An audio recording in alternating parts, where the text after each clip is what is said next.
Welcome back, everyone. Yep. So today is one of the first Mondays we're running this show. We used to do spotlights on Fridays, but actually this week we may be doing a show tonight and Friday as well. But for tonight we have Brian Miller, I believe I think it's Hickory, South Carolina. I'll have to check that out with him when I bring him on. And we'll bring Brian in here right now and get things going. Brian, can you hear me? I can hear you. Yeah, that's good. Okay, let me just bring you up on the split screen here for a second. How are you doing this evening? I'm doing awesome. And I'm in North Carolina. North Carolina? So is that Hickory? Did I get that right? Yes, sir. I have no idea. I won't even pretend to tell you that I know my geography. I know my U.S. geography, but where is Hickory in relation to, let's say, Myrtle Beach or, I don't know, some of the other well-known places? Kind of close to Asheville, not too far from Statesville and Charlotte. About an hour closer from to Charlotte. Yeah, and also an hour directly if you're going 40 to Asheville, which most people's familiar with Asheville. Okay. Just because I haven't actually checked a few things here. How old are you, Brian? 42. You're 42, eh? Okay. So why don't we just start off by, I'll bring that on in a moment. Why don't we have you start into your story, anywhere you want to start off with, basically talk about, what made you make that change, that transition, or what type of events were happening in your life, or just fill everybody in and we can ask some questions after that. The quick story is I started all through high school really healthy, did weightlifting all 4 years of high school, always in really good shape. Around 23, 25 years old, I think I weighed around 180 pounds, would usually run for fun, like 8 or 9 miles a day. Got married when I was 28. My new brother-in-law, Ronnie Coleman, was his idol.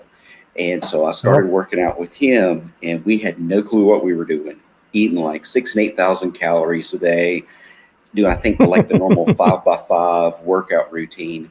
And I think after about 3 or 4 months, I gave myself a hernia from squatting too much and not doing things right.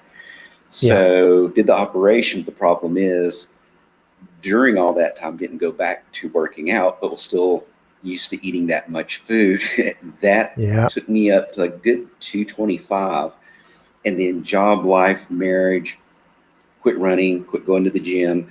Long story to that, by the time I hit 2000, I think it's the beginning of 2017, I was up to 360 pounds. My job required me to travel an immense amount, about on average 50,000 miles a year, a good 5,000 miles a month, just 4,000 or 5,000 miles driving around and being out of the house 6 days a week, eating horrible food, fast food, and no exercise whatsoever.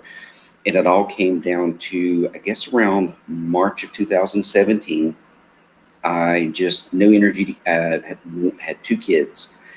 One kid at the time, no energy to keep up with the kids, do anything. And my mom had recently just passed away from COPD, and things were complicated from being overweight. And it was just kind of this life check that if I don't do something, I'm going to be on the same path. So went to my doctor, and that was March of 2017. And basically, I thought I was pre-diabetic because I would get up all the time at night to go to the bathroom. And so we did the fasting glucose test. He comes back and says, no, I love my doctor, or my PA. He's just like, no, Brian, you're just fat. He's like, do you snore? And I'm like, yeah. He's like, you have sleep apnea. I was like, well, what's snoring have to do? And I didn't realize. He explained everything about snoring and how it's bad for your body. So I did the sleep test. Oh yeah, sure enough, I think I have like something like 2 or 3 interruptions a minute. So they gave me a CPAP. A month later, I have all of this energy now because I'm actually sleeping.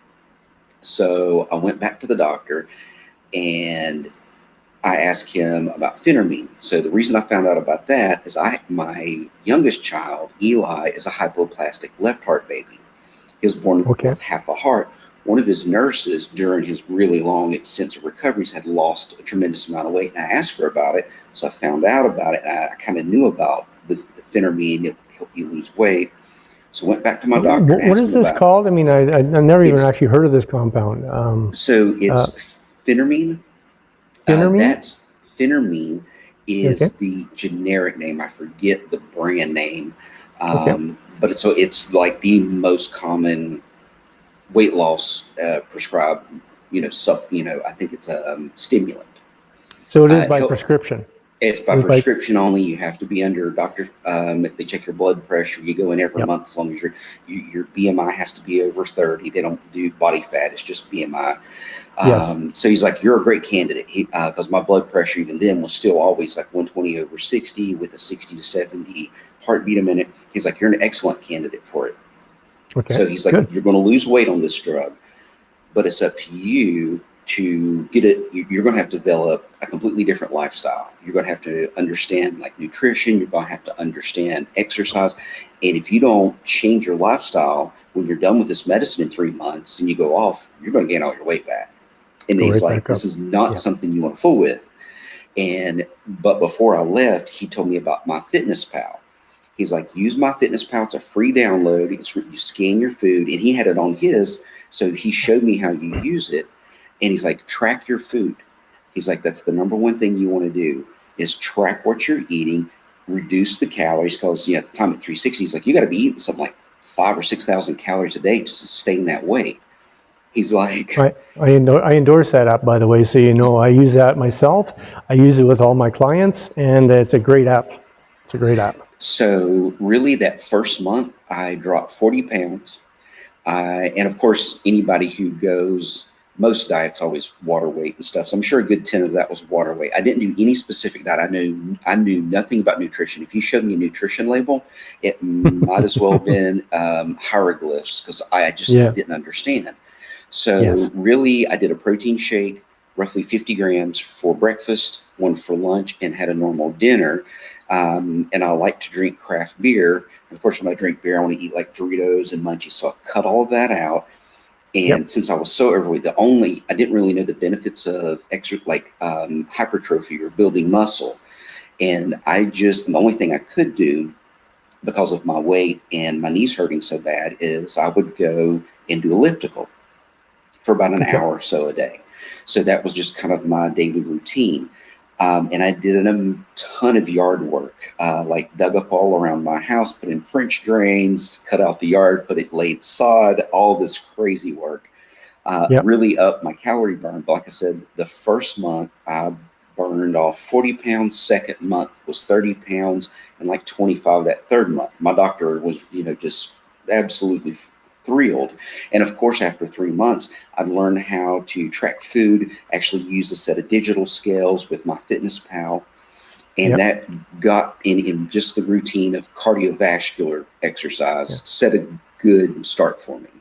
Can I ask you just a quick question here? Yes. Was he at all concerned about like that much weight coming off at a time? Because those are pretty big numbers. I mean, Unfortunately, I probably lost a lot of muscle mass because I was not supplementing yeah, enough protein because I didn't understand. yeah, yeah.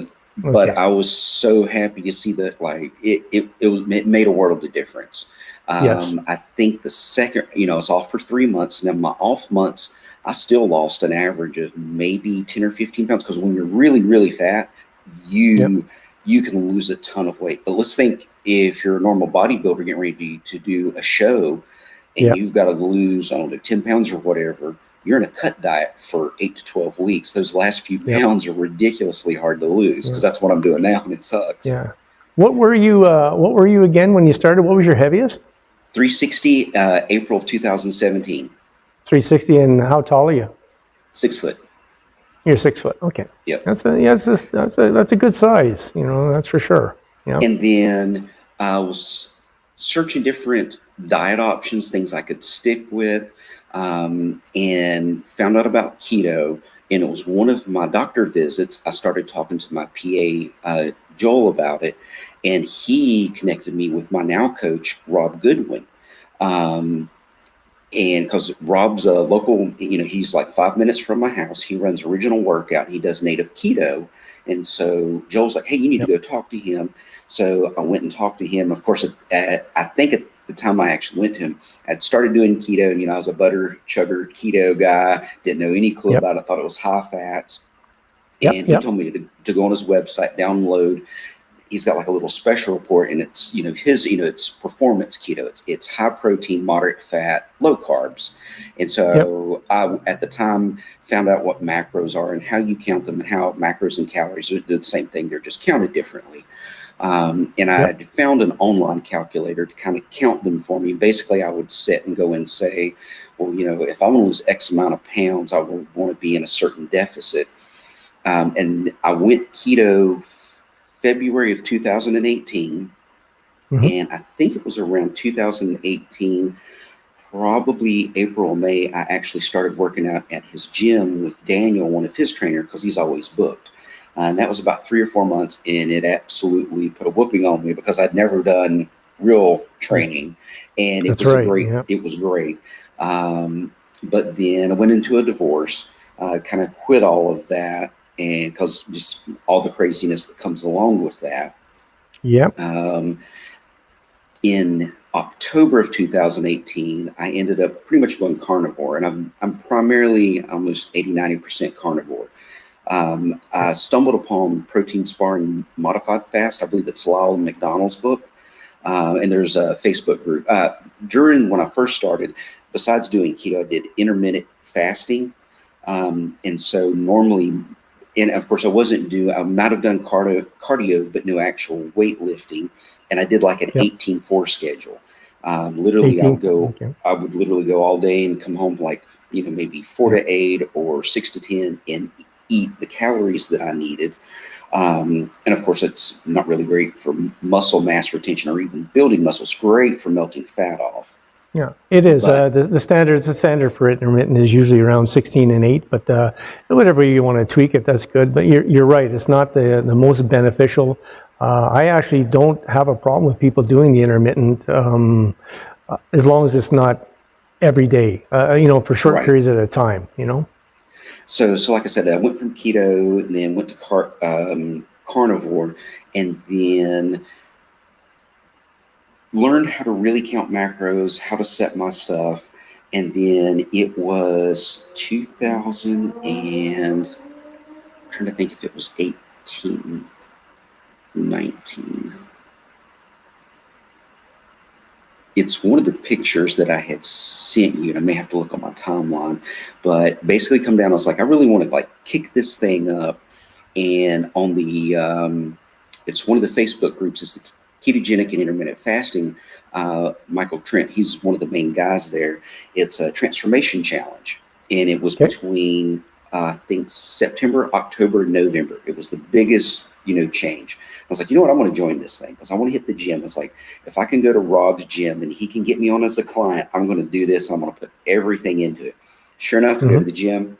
Rob's like, I've got one opening. I can get you in Monday, Wednesday, Friday for 30 minutes. I'm like, 30 minutes? Is that enough? He's like, you won't want 31 minutes. I was like, yeah, okay, sure. Signed up with me. After the first week, I got the, the onset muscle delayed soreness, whatever it is.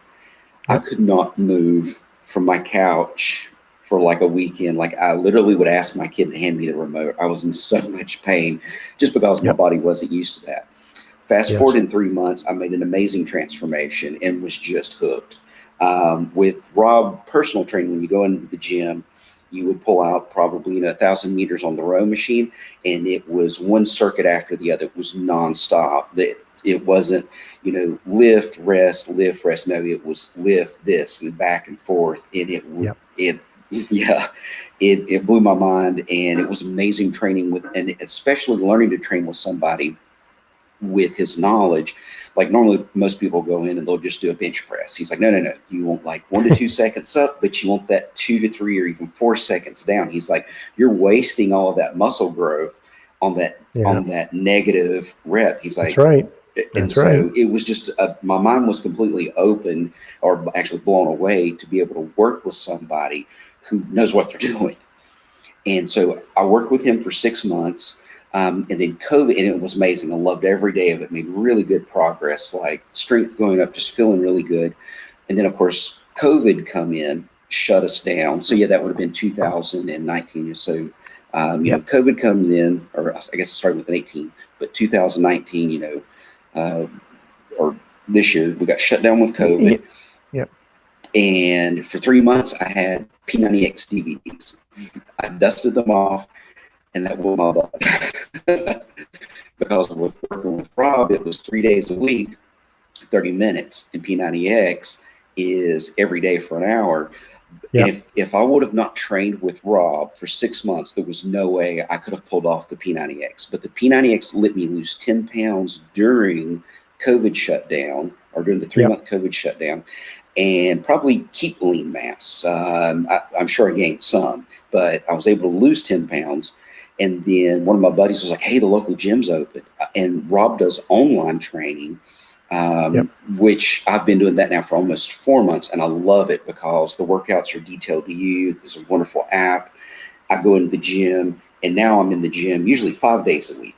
And it's usually an hour and a half. And it's very well, structured. And I've been hitting personal best every day since. And of course, he sets your macros and everything for whatever you do, whether you're cutting, whether you're in a bulk, or whatever you want to do. And so, yeah, I'm definitely addicted to it. That's good. That's good. Just a couple of quick questions. So you have, it's kind of off to the side a bit, but you have how many kids you have? I have two. I have Eli, who is 4, and Harrison, who's 7. And do they? I'm just curious. Have they seen the change in you? Like, do they talk to you about it and say, or like? I'm just curious about what they see and how they see you've changed. Well, with Eli being 4, cognitive memory and so forth, he really, I think, still too young to kind of grasp it. But one of the pictures that I've got a comparison, I'm holding my oldest son at the time up on my shoulder, and we're actually at Levine's Children's Hospital. So yeah, it's that Here, I'm going to bring second it up one. here. This one right here? Yep. And that's when I'm pretty sure that was when I was my heaviest at 360.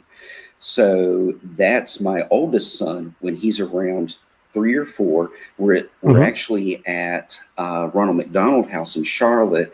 My youngest son, Eli, had just been born. And so he's got to see the huge change in me, because Daddy would usually come home, be grumpy, would fall asleep, never wanted to play, never wanted to do anything.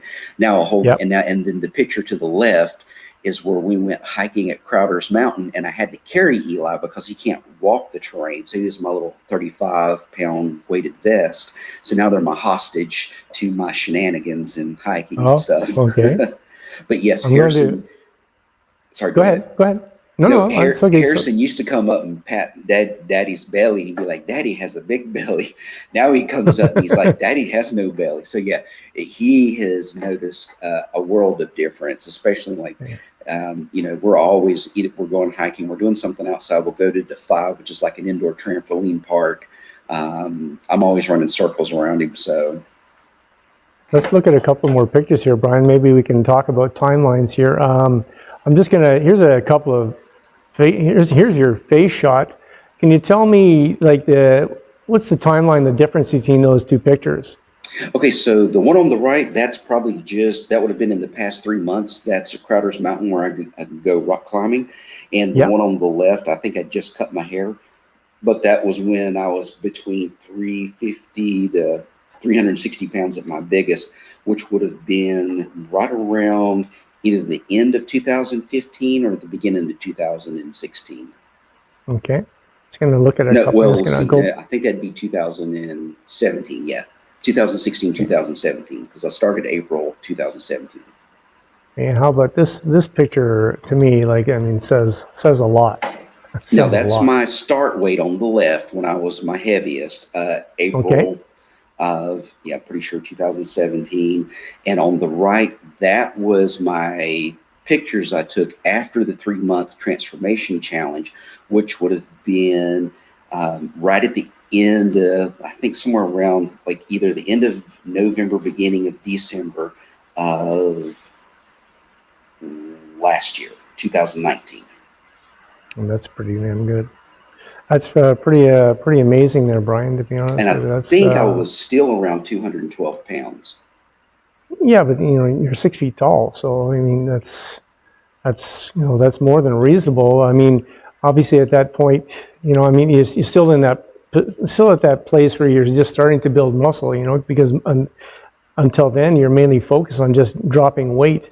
Right. I always have that discussion with people that they assume that the only way they can drop weight is by doing just cartloads of cardio work. But as as your trainer pointed out to you, which is how I approach things as well, when people if their goal is not ultimate muscle mass, I find that middle road is to get them on a circuit and work it in a nonstop circuit. And if you're doing that, trust me, you're getting all the cardio. I mean, you can do the extra cardio if you want, because you're not out after absolute mass, but you can drop a lot of weight just working the circuit. So the whole thing is you can take two people, you take one person, you can keep eating your same diet or go do cardio and burn an extra 1,000 calories, or you can skip the cardio, which of course is not good for your heart and everything else, or you can eat 1,000 calories less. The weight will also be the same. But in my mind, I was like, well, wait a second. What if I eat 1,000 calories less and then I go exercise and burn 1,000 calories more? So that was my approach. But in the beginning, I did mess it up. I'm sure I lost a lot of muscle. So my first DEXA scan put me at 145 pounds of lean mass at 360, about 60% body fat. That's pretty incredible. Which is horrible. Now my last scan, well, I don't do DEXAs anymore. It's too expensive. I do the hydrostatic dunk tank. I was 199 and I think I was around 15% body fat. But in a 7-month, sorry, go ahead. I was just gonna say, you have access to the hydrostatic weighing? No, well, no. So there's a mobile one here in North Carolina. They travel all around. So actually You know that is the gold standard in weighing. Yes. Like the DEXA scan is not like hydrostatic weighing is the most exact weight of weighing that's been around for. Well, I can quote you other people's names in the bodybuilding world. Clarence Bass made that very famous years ago in my first years of training, 40 some years ago. DEXA scan, so you understand, I'm sure it's already been explained to you, all these other methods of weighing body fat or getting lean body mass there's still basically just estimates, but what they are good at is, like I say, let's say you're 6% at one point, and then you're 4% at another point, it's pretty accurate to say you've dropped 2%, but whether you're actually 6% in the first place, that's where the gray is. And just so people understand DEXA scan and other methods. That's right. All. No, I did my first hydrostatic tank back in October of 2019, and I've done 4 since, and I've got another one November 7th to kind of track this month's diet that I'm on to see where I'm at. But like I said, my first DEXA scan was October of 2019. I was 212 pounds, lean mass of 160. And my body fat was 24%. I was at 50 pounds of body fat. My last dunk tank was just 2 months ago. I was 200 pounds, but my lean mass went from 160 to 167. So I put on 7 pounds of lean mass and went from 50 pounds of fat to 30 pounds of fat, like 24% to 15%. Yep. So, and usually it's normally if you want to gain muscle, you have to be in a bulk. It's, usually when you're in a cut, it's to save the muscle. But I usually jack the protein up enough that hopefully that's, not an issue. Right now, putting on lean mass has not been the goal. It's still cutting that fat. I can tell you it's not an issue, Brian. As a matter of fact, I've had this debate with many individuals. You can actually develop lean muscle mass on a caloric deficit. That's a fact, okay? I always speak in terms of a natural lifter, and I don't speak in terms of people with PEDs, so, that's a whole different ballgame. When you're a natural lifter, you can still make gains on a caloric deficit. And personally, I don't believe in bulking and cutting phases. I believe in, getting your, caloric needs slightly above, or modulating them between slightly above and slightly below, and maximizing your gains like that. I mean, getting to the point where you have enough energy, I mean, and, enough Exactly. strength. And, you don't want to be cutting into your strength, because yes, that will, lead you to, maybe not maximize your gains, Right. Now, I think So, the biggest credit I'll give on the leans will go back to my coach, Rob. So the big thing is he has me do TKD and CKD. TKD is targeted ketogenic diet. That's okay. usually 20 grams of fast-acting carbs, usually like dextrose. They're in, commercial products. They taste good. You mix them in water, either 15 minutes before your workout or drinking them through your workout. So you're getting Mhm. an immediate glucose to your muscles while you're working out to supply them with extra energy. And Mhm. then it's only 80 calories. My average workout, tracking with a Polar A370, I usually burn in 600 to 800 calories during a workout. So 80 calories is absolutely no amount of carbs on a ketogenic diet like I'm on. Yep. Usually 30 grams a day is my limit. But every day that I go work out, it's 20 grams of carbs. But on Fridays are my refeed days. On those days, I'll hit anywhere from 650 to 750 grams of carbs. And I've been doing that ever since I've been working with him. That's to Mhm. reset the muscle glycogen, refill the muscle glycogen, Mhm. has to do with resetting your leptin levels and getting that insulin. I forget exactly how he explains it, but I know it has to do with muscle synthesis. He says you got to have the carbs, that insulin, and the way it all works for muscle growth, for hypertrophy. But basically, Friday I refill my muscle glycogen. Mhm. And so that way, Monday through Friday, my muscles have the fuel they need to perform in the gym when I'm doing exercises. And so far, for 13 months that I've been working with him, it's been working well. Yeah, it's he's basically just doing a version of carb loading, is all. I Yep, mean, in it's simpler refeed, terms, carb load, same thing. Yep. Yeah, he's just doing that. I never did ask you about, so at this point in time right now, because you talk about this dieting process itself. So what exactly is, let's say, what is a normal day for you? And also, I wanted to ask you, because you talked about, the carb aspect and carb loading and that type of thing. Do you use, by chance, do you use creatine by any chance? Every day, 5 grams. That's right. See, personally, I only endorse 2 or 3 different supplements myself. I've been doing that for 4 decades. Yep. Creatine is definitely one of them. I It's think too well it's, documented, so it's too yeah, cheap to pass up the and, benefits. and it's amazing. It is truly Yes. amazing. I agree with you there. Why don't you maybe take people through what a normal day eating for you is, and any supplements you might take, just so they have an idea. What would be an average day for you? I'm not your average person, so I don't know if the most But an average day so, for you. so no, I'm in a cut. I've been in the cut now for today's either day 6 or 7. So before the Mhm. cut, my macros, 167 pounds lean, 190 or so. And my normal macros are about 270 grams of protein a day, 90 grams of fat, 30 grams of carbs, which usually 20 of those is actually pre-workout. Mhm. So for me, I hate to eat, and I have a horrible habit of being able to wake up and chug coffee for a while and it be 12 or Mhm. 1 o'clock and I've not eat. I'm not a breakfast person. So usually when I get up in the morning before I leave the house, if it's a week that I have my son, I'm divorced, got 50-50 custody. So those weeks I'm up at 6 drinking coffee. I've got him up at 7 and dropping him off at school at 8. My gym is right across the street. Usually I'm right before I leave the house, I take 20 grams of its TKD ketogenics pre-workouts. It's got Mhm. creatine in it, but really it's 20 grams of sucrose, or dextrose. Sorry, it's dextrose. Yep. Yep. Basically, I chug that before I drop him off. And then there's an electrolyte solution. It's called Keto Lyles, that I mix up. These little pre-done packets, or a little scoop you put. It's just electrolytes.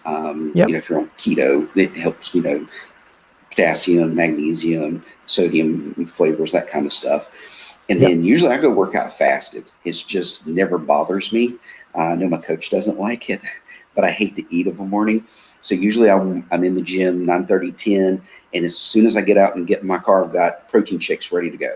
Usually right now I'm doing ISO 100 diatomized, and I've got water in the car. So as soon as I'm done with my workout, I hop in the car, I'm chugging 50 grams of protein. Then I'm usually coming home, um, you know, depending on whatever the day is.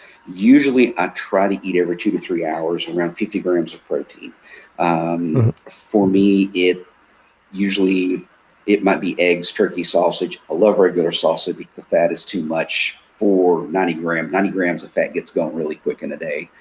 Yeah. So usually I'll eat lunch or, something like that. I love salmon. I love steak. At dinner time, after I pick my kid up, we come home. We're usually either eating salmon or, grilled salmon. We're eating usually fillets is the most thing I like to eat because it's got the least amount of fat. Are you eating anything? I mean, 'cause you said you were mainly a carnivore. Are you eating anything at all with these foods? No, usually Any type of not even leafy greens or starches or nothing at all? No. Okay. So that goes back to the supplements. So big on the essential amino, or it's the omega-3 acids. The omega-3, it's what is it? Omega-3, omega-9. It's the ones your body can't produce.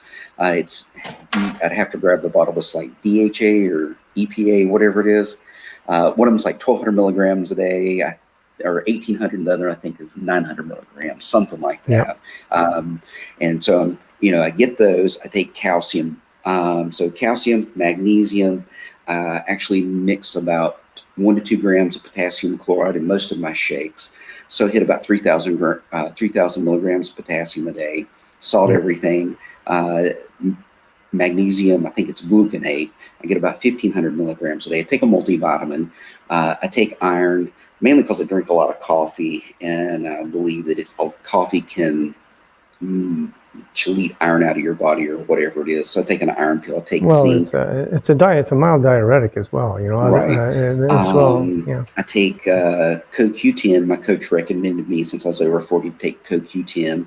I take 2 vitamin E's, and then I think that's kind of the bulk of the vitamins. Really, it's like calcium, a multivitamin. And I've been doing that now almost this whole run. Yeah. How many grams of protein you're on average daily? 300 is usually what I shoot for. So that's pretty. And your coach is telling you that high? Well, 269. 269. And you're still what is your body weight still right now? Today I think I'm 191 today. Okay. But my lean mass is 167. Yeah. Usually I think he puts it around. I know a lot of people eat 1 gram, but I think he's usually like, I want to say 1 1/4, 1 1/2. But since I'm in so I've done a cut before using protein sparring modified fast. Since you're in such a caloric deficit, I'll usually move my protein up to 2 grams per lean mass. And that's literally just to spare the muscle. So the cut I'm doing now is protein sparring modified fast with carb refeeds on Fridays, 1 day a week. So my schedule, 5 days a week, 6 days a week, it's 400 grams of protein, 20 grams of fat, 30 grams of carbs. And I've been doing that. So I'm on day 7 now. And protein shakes is pretty much how I get it. It's really hard to stay under the 20 grams of fat. I don't have that much time there's a lot of, there's shrimp, there's a lot of lean fish. You have to stay away from meat. And I ate so much chicken in 2019, I'm sick of it. I consume 300 grams of protein in shakes alone a day. And I just cut a couple fillets that I'm getting ready to cook here in a minute. But usually about starting at 9 o'clock and every 2 hours, I'm chugging 300 grams worth of protein through shakes. Okay, so this is I guess my question to you, because I want people to understand the big picture as well. Because my approach always, like I said, all my years of training and doing shows, etc., I have a much simpler approach. But everybody, wants to, especially when they're learning from somebody else, they're taking it all in. They want to learn, right? The way you eat right now.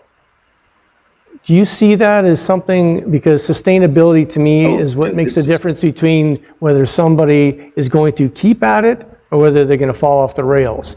And when I'm listening to what you're eating, It's great. Is that just to hit a specific goal? Yes, And then this is. what is your transition goal like down the road? So this is specifically so protein sparring modified fast diet is a controlled crash diet. It's short term. You cannot do this long term because it'll do harm to your body. Typically, I'm a category 1 because of my body fat percent. It's usually about a 12 to 14 day, a 2 to 3 day refeed, and you go into a diet break of maintenance calories for a week. So I'm going to push this for about a month. The only reason I say that, I've got about 4 more weeks, and the reason why the protein is so high is on average, I'm 2,000 calories short a day, which is immense. I think I was 11,000 calories short last week over what I took in versus what went out versus like my little polar flow thing. And so it's short term. And of course, I'm supplementing all the essential things I need that my body has to have that I'm not getting through my diet so that I'm not lacking in anything. I'm doing TKD during my workouts. I'm doing my carb refeeds at the weekend. So my muscles have the energy to perform, and I'm still performing the same in the gym. I'm not cutting my workout short. And so really, I'll do this for about 4 weeks until I do my body fat test on November 7th. And I'm hoping I'll be around about 180 pounds. Past that, I will stop, even if I want to lose X amount of more, just because I have to stop. It's not good. And I'll go back to my preset calories that my coach had me at 269 protein, 90 fat, and 30 on carbs, which for me would still put me at 1,000 calories under. There's a show December 5th, which is kind of what type of show? A bodybuilding show, Men's Physique. Okay, Men's Physique. Okay. Men's Physique. So it's a Hail Mary pass, and I'm trying to hit that. If not, I'll at least be at my 5% body fat, go into maintenance, which my calories will go up to about 3,000 calories a day versus 2,000 calories a day. And I'll stay there December, January, and then whatever my coach says, because there's 2 NPC shows, local. One's in March and one is in April. And I'm going to try to do those back to back. And then just for the experience, to see where I'm at, kind of push myself as much as I can, just to see where I'm at. And then after those shows, I'll go into a lean bulk for the rest of the year, which is, usually, I guess, like 300 to 500 calories above whatever your expenditure is a day. So what I'm doing now is specifically a crash, cut diet, because a normal cut diet, 12 weeks. Okay. It's safe. What the shows you're planning to go into? What federation is that in? Are these in natural-based federations, or are they just open federations? Or no, they're natural. You got to pee in a cup. Yeah, I've never heard of that one in particular, but there's so NPC. many of them. NPC?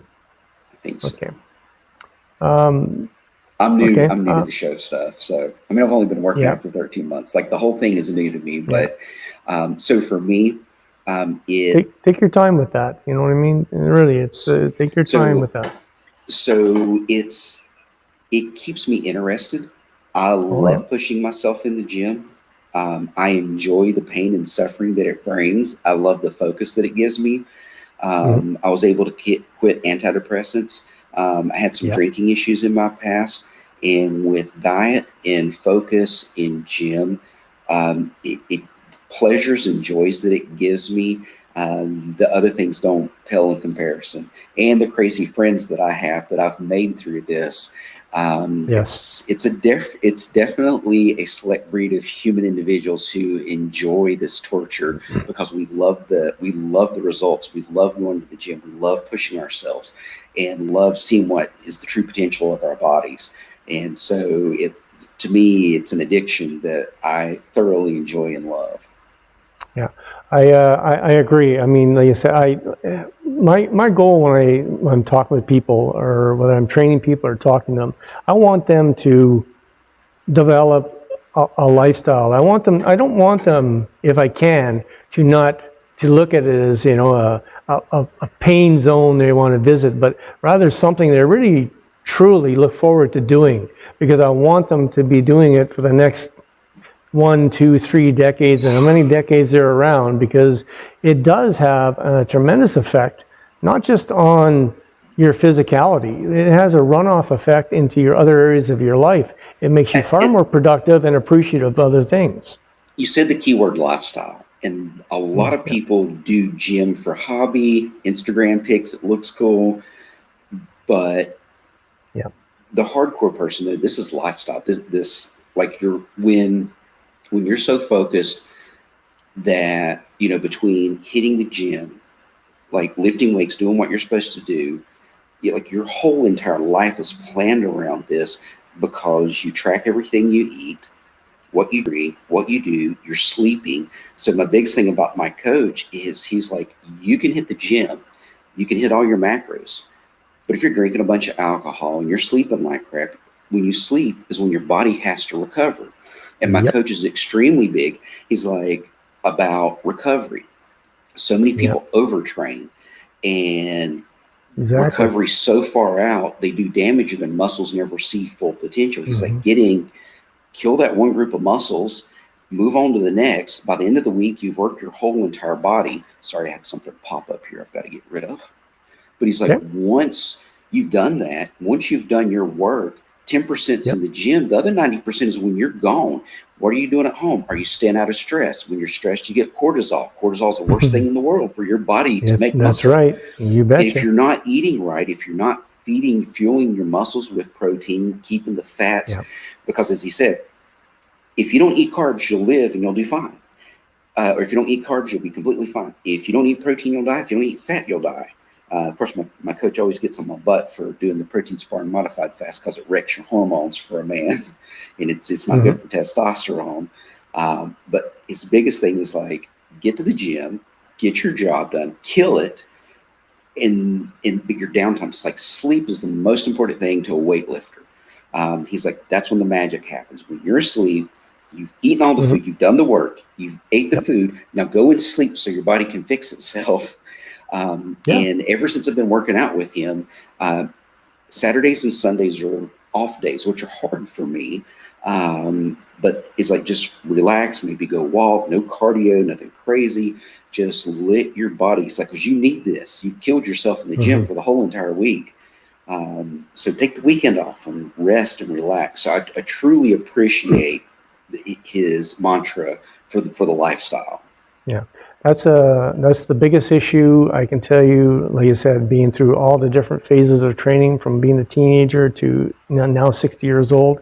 Biggest problem people always have is thinking they are not doing enough. But two things are actually happening. Half of them are actually wasting a lot of time while they're there, and the other half are just doing way too much, and they're not doing it effectively. So have you ever heard of HIIT training? And I don't mean HIIT, I just mean HIT training. You ever heard of that? I've heard of the HIIT, but not the HIT. Okay, so just so you understand, when you think, you have Saturday, Sunday off, and you don't know, what to do with yourself, that's because, you've been programmed to think that you got to be doing something physical, right? This is not a word of a lie. I did my last show, and I'm actually back training the same way right now. I believe in it 100%. I train 3 days a week. I train for about 40 minutes. I train 3 exercises, 1 set each, done. And that is it. And I will be getting ready for a show on that. Okay, I won my last show. Yeah. So that's taking sets, as you alluded to with your trainer when he's talking about, slowing down those reps and using the full negative portion. That's what that style of training is. Most people have a hard time getting to that point because it's a very psychological battle to get that intense. But it is so effective. But what that does is it alludes to his other point, maximizing rest. You do just what you need to do at the gym to create growth, and then you go home and you allow it to happen. Yep. And that's as simple as it is. That's good. So what would you say are your goals for the next, let's say the next 1 or 2 years? So where do you see yourself going with this? And do you see yourself, continuing to Not obviously you're going to train and take care of yourself. Do you see other goals that you want to accomplish with it, or? I think the biggest thing is the amount of people who keep continually asking me for advice, like friends and family and stuff. So career wise, I don't know if I'd say it career wise, but I'd like to step on stage. I'd like to get my pro card. I don't know if it'll happen this year. I probably have to put on, at 167 pounds of lean mass. I do want to step on stage for the experience. And I kind of see that not as a hobby, but something I would like to do annually, like once a year, maybe every other year, kind of just because of the focus you have to go through to make it to a show. Yep. Keeps you in a very real reality check of the world. And I came from horrible food addictions and coping mechanisms. So that's Yep. something I always like to keep in check. But, a lot of my friends say, hey, Brian, what's your goal? I was like, I don't know. I'm 42. I look at my coach and he's 50 and he's the one training me. And I see what he looks like. And he Yep. trains a lot of people. That's inspirational to me. So there's not an end goal. There's not, oh, I want to hit this and I'm done. No, like I see this, I'm single. I would love to find somebody that has the same passion of, eating crazy food, counting macros, loving to lift. Yep. So eventually that'll come along, but there's not an end goal. Like this is just a lifestyle that I've adapted to. I love it. It keeps me going. Yep. I see my kids. My kid goes hiking with me all the time. Every once in a while, I can get a few of my friends to go. And one of the pictures that there's me rock climbing. So I do free climbing. It's not the safest thing. If you I fall, have you're that dead. one on here somewhere there. It's I think the bottom right one. Yeah, I don't know if we got that on here. I'll just bring it onto the screen there in a minute. Yeah. So there, right? So that's up at Crowder's Mountain. That's that lower ledge is 65 foot off the ground. So I'm somewhere around 75 foot off the ground of a vertical sheer rock. And there's no rope, there's no harness, no helmet. But that's what I do for the fun. The weeks I don't have my kid, if it's not raining, every day I'm hiking 3 to 5 miles and I'm doing 3 or 4 routes climbing up Crowder's Mountain. Yeah. And that's my fun. Just keep in mind, and I'm pretty sure your coach is going to tell you the same thing. You actually want to get ready for a show and you want to maximize muscle growth. It's just my 2 cents here. You have to minimize some of that other activity because you will wear away. Yeah. Right now it's cold, and when it's cold, I can't climb. My fingers don't grip as well on the rocks. Just with it, we've had so much rain in North Carolina. It's been cold, and since I'm on the crazy cut diet, I'm cutting out strenuous. So pretty much he's got me walking, or just not really hard, intense cardio. So for the last week, I've just been getting on the elliptical and keeping my heart rate range around that 60 to 70% range, that fat burning range. Just because my body doesn't have the energy with my lack of calories to push hard. If I push into cardio range, or if I don't have the fat, I don't have the carbs, or I do have some fat, but I don't want to push it to where I'm using the lean mass I've been trying to build to fuel, cardio. All right. So let's just wrap this up with saying, I'd like you to say, if you were going to give somebody guidance, like the things that, really registered with you over this process, what are the things that, kept you motivated? Like when you had, there had to be, especially at the beginning, looking at everything, imagine yourself back at 300 and some pounds and thinking, how am I going to climb this mountain? What do you say to that other person and throughout that journey to make sure and help them stay motivated? And what type of advice, if you could say something to advise somebody. And I agree with my coach. He says take the scales and throw them in the trash. Scales are good when you're losing weight. The most important thing for me, especially if you're hitting a stall, is a tape measure. Your neck, your chest, your tummy, your hips, your legs, your arms. Take measurements on a regular basis, like weekly. Like if you're doing fat loss, because sometimes you'll stall out on the scale, and that's when people really get discouraged. When you're losing weight, yeah, you keep it up, but if you stall, I've had a time where I stalled for almost 2 weeks, but my belt notches kept going down, and I couldn't understand why. And then I started pulling out the tape measure, and well, there's other changes going on. I don't know if you got, fat converting, you're making more muscle, displacing Yep. fat.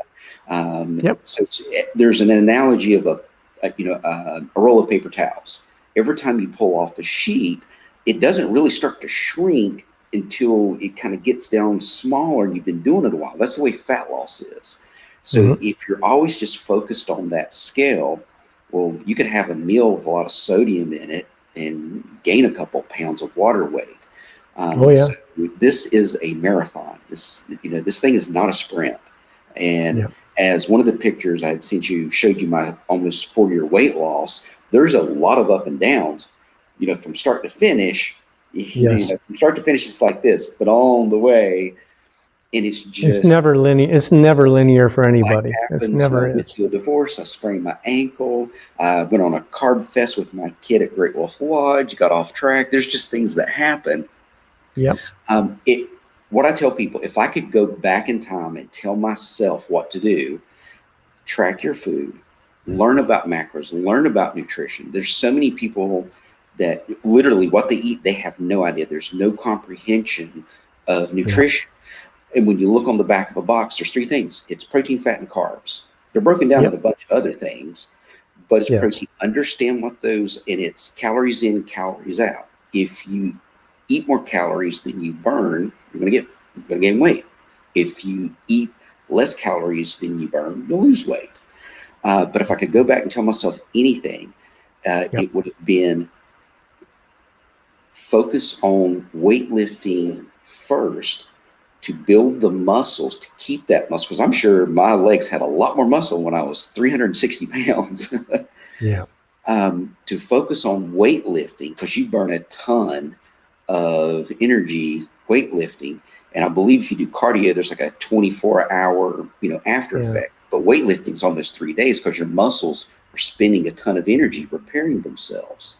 Plus, you're creating shape to it, and you're creating tone. That's my problem with people who think that cardio is the only way to do it, because yes, you drop weight, but you drop a lot of lean muscle mass. You don't gain any muscle development, and therefore it takes longer to actually see your results because, And the biggest thing, the more muscle you have, the more fat you can burn. Yeah. Well, without a doubt. I mean, there's some. I think you got it nailed there, Brian. I think you're doing amazing. You've done some big changes in your life. An amazing support system of friends. Well, that helps. That helps for sure. Because we always egg each other on. Okay. Can I ask you to stick around for a couple minutes? I'm just going to sign off, and then we'll just chat for a couple of minutes. You don't mind? Great. Okay. I'm just going to take care of things. I'll sign us off here. I'm going to mute your mic just for a second. Okay, so that was Brian Miller. I hope everybody enjoyed that show. He has an incredible story, just an amazing journey, and I really hope that he does well in the future. I hope that he continues on. I'm sure he will. Anybody that's got inspired by that, and maybe you have a similar journey, we'd like to be in contact, feel free, and you can come on the show and tell your story as well and inspire others. Anyways, that is going to be it for tonight. Once again, my name is Perry Larrabee, and this is The Way It Is Naturally, and I am the CEO of Bullfish Training. And get out there, do it naturally, and train hard. Take care.